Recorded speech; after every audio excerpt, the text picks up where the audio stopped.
ಅಸಂಘಟಿತರಾಗಿ ದುಡಿಯುತ್ತಿರುವ ಕಾರ್ಮಿಕರ ಕಲ್ಯಾಣಕ್ಕಾಗಿ ಕಾರ್ಮಿಕ ಇಲಾಖೆ ಅಂಬೇಡ್ಕರ್ ಕಾರ್ಮಿಕ ಸಹಾಯ ಹಸ್ತ ಯೋಜನೆಯನ್ನ ಜಾರಿಗೆ ತಂದಿದೆ.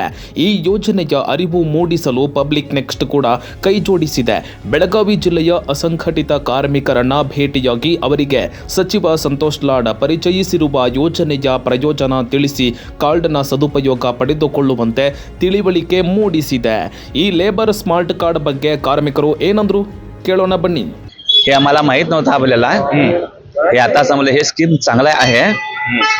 मग आम्ही सिंगिंग काम करतो. मग त्या सिंगिंग साठी मग काय बी झालं तर हे आम्हाला स्कीम आवडलेलं आहे. याच्याबद्दल चांगलं आहे. ಸಂತೋಷ ಧನ್ಯವಾದ सांगतोय. ಇದ್ರ ಬಗ್ಗೆ ಎಲ್ಲ ಮಾಹಿತಿ ತಿಳಿಸ್ಕೊಟ್ಟಿದ್ರು. ನಾವು ಆದಷ್ಟು ಬೇಗ ಇದನ್ನ ಕಾರ್ಡ್ ಮಾಡಿಸ್ಕೋತೇವೆ. ಎಲ್ಲಾರು ಮಾಡಿಸ್ಕೋತೇವೆ ಕಾರ್ಡ್ ರೀ. ಅಂದ್ರೆ ಪೈಲ ನಮ್ಗೆ ಇದ್ರ ಬಗ್ಗೆ ಏನಂತ ಗೊತ್ತಿದ್ದಕ್ಕಿಲ್ಲ, ಇದನ್ನೆಲ್ಲ ನಮ್ಗೆ ತಿಳಿಸ್ಕೊಟ್ಟಿದ್ರು. ಇದ್ರ ಬಗ್ಗೆ ನಾವೆಲ್ಲ ಕಾರ್ಡ್ ಮಾಡಿಸ್ಕೋತೇವೆ. ಸಂತೋಷ್ ಲಾಡ್ ಅವರಿಗೆ ಧನ್ಯವಾದಗಳು. ಈ ಕಾರ್ಡ್ ನಮಗೆ ಬಹಳ ಉಪಯೋಗ ಇದೆ. ನೀವೆಲ್ಲರೂ ಮಾಡಿಸ್ಕೋಬೇಕಂತ ವಿನಂತಿಸ್ಕೊಳ್ತೇನೆ. ಇದ್ರ ಬಗ್ಗೆ ಆಗಲೇ ನಮಗೆ ಮಾಹಿತಿ ಕೊಟ್ಟಿದ್ದರು. ಆಗಲೇ ಇವಾಗಲೇ ಬಂದು ನಮಗೆಲ್ಲ ಹೇಳಿದ್ದಾರೆ. ಇದರ ಬೆನಿಫಿಟ್ ಅಂದ್ರೆ ನಿಮ್ಗೆ ಯಾವ್ದಾದ್ರು ಆಕ್ಸಿಡೆಂಟಲ್ ಡೆತ್ ಆದ್ರೆ ಇದು ಬೆನಿಫಿಟ್ ಇದೆ. ಮತ್ತೆ ಏನು ಇಂಜುರಿ ಆದ್ರೂ ನಿಮ್ಗೆ ಇದು ಕೊಡ್ತಾರೆ. ಸಂತೋಷ್ ಲಾಡ್ ಅವರಿಗೆ ಧನ್ಯವಾದ.